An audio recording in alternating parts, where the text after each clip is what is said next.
As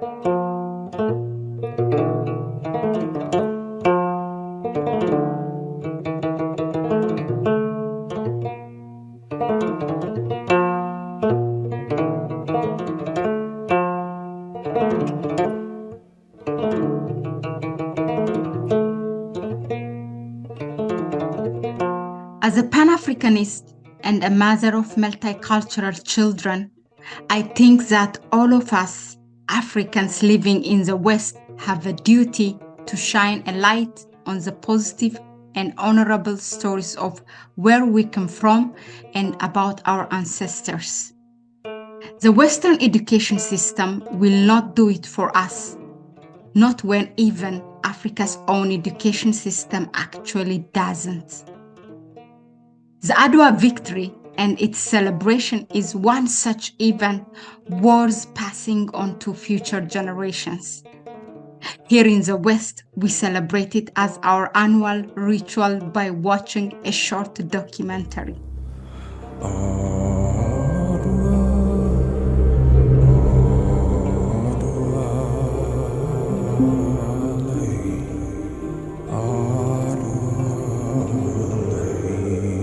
The idea is to instill in my children a consciousness that the freedom we enjoy today was paid for in blood and sweat by our ancestors. As Marcus Garvey said, a person without history is like a tree without its roots. But I ask myself, does history alone carry us to go forward? What is the reality in Ethiopia today? Is Ethiopia living us to its historical standard of Pan-Africanism? Because as it is, we are in the midst of a paradox that even kids are aware of. Imagine my 7-year-old remarking, "The world respects Ethiopia, but Ethiopia is not respecting herself." Now that hit me hard, like hard. Buckle up your seat and join me in my thoughts.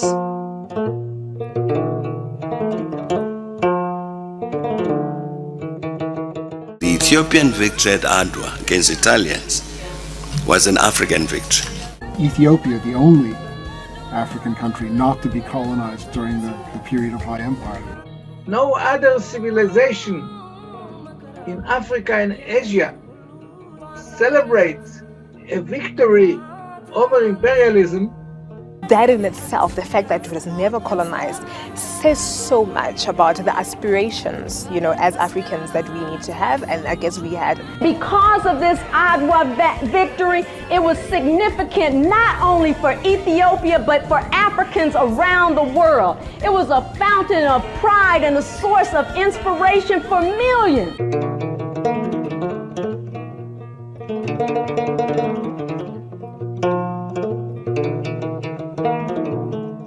In the Adwa victory, our parents put aside their tribal, religious, and regional differences to defend our independence. Today, we are allowing our tribal, religious, and regional differences to endanger that independence and the very existence of Ethiopia as we know it. If that doesn't break your heart, then I don't know what else will. Not only because the unity in diversity that our parents demonstrated and sustained our independence, but also because it gave hope and pride to a whole continent and a race. The Ethiopians from all provinces gathered with truth as protection, descended around Adwa with justice and honor and unity as their weapon. Even as an Ethiopian in the diaspora, we have kept to the tradition of celebrating Adwa Victory Day every year, making sure to pass on the consciousness, knowledge, and pride to our children. Adwa Victory Day, not only for Ethiopia, also Africa Victory Day. Now we are living here in freedom, but our ancestors, they gave up their blood, their bones, So you can imagine the heartbreak of explaining to your children why they are celebrating an event that is conflicted back home. So how did we arrive here?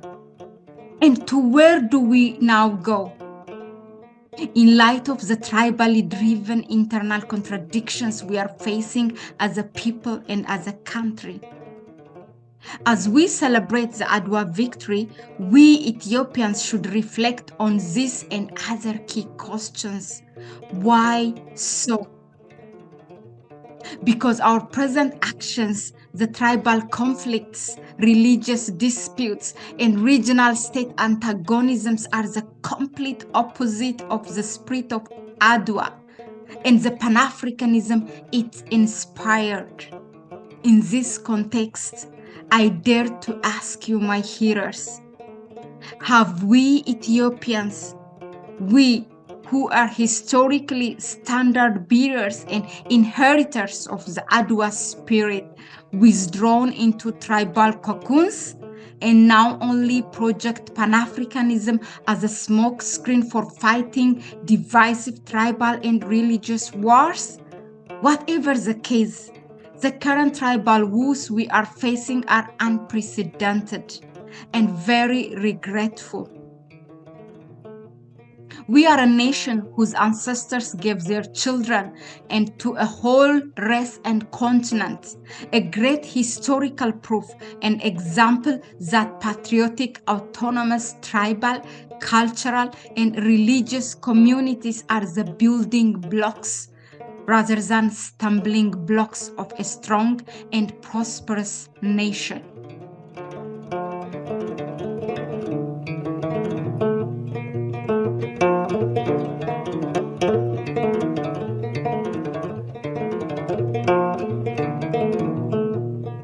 Ethiopia is an ancient civilization of over 3,000 years, not because we turned tribe against tribe, but because we worked together as tribes.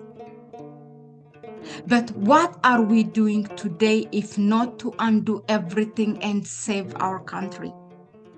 The skewed mainstream media has associated the war in northern Ethiopia with tribal undertones. As if that wasn't bad enough, only recently we have seen attempts at politicizing our religious denominations. How do you justify that?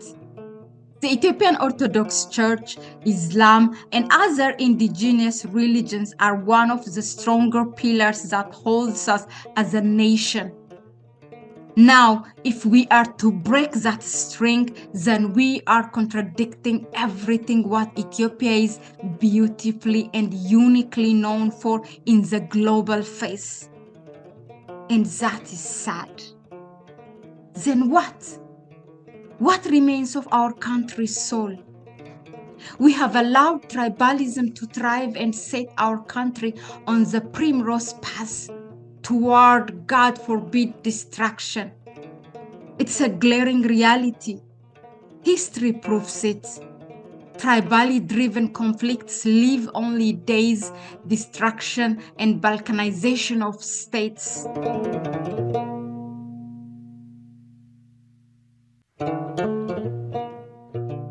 In Congo, tribalism produced conflict, leading not only to the fall and gruesome murder of independence leader Patrice Lumumba in 1961, but also to the rise of General Mobutu, a brutal dictator who, together with his Western patrons, plundered Congo for more than 3 decades.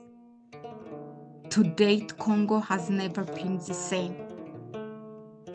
In 1994, in Rwanda, some politicians withdrew into their tribal cocoons. Remember what the result was? A genocide of almost 1 million members of a certain identifiable tribe. Rwanda has never been the same.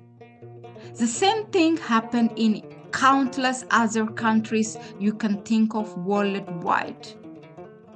What am I trying to say? Here is my point. Unless we Ethiopians learn from the example of others and turn back to follow the true path of Pan-Africanism in theory and practice, we are doomed. For example, we shall be staring in the face of our country possibly disintegration into separate parts. We shall be setting ourselves up for long political turmoil. We shall be desecrating our cultural heritage and nurturing perpetual inter-ethnic suspicion, rivalry, and open hostility. And to sum it all up, we shall lose our place of respect in the committee of African and global nations. These likelihoods sink my heart. But who is to blame? What is the biggest obstacle to the national unity of Ethiopia and indeed other multi-ethnic African countries such as Nigeria and Congo? Is it tribes or is it opportunistic politicians? This is very important, and we must start asking questions if we are to find sustainable answers. Is the problem the Afar, the Tigrayans, the Oromos, the Amhara, the Somalis as tribes? Or is the problem the opportunistic politicians? And in addition to that, is tribalism by all accounts the only divisive force in Ethiopia today? Or are leaders at the regional and national levels being pulled and pushed in different directions by foreign powers?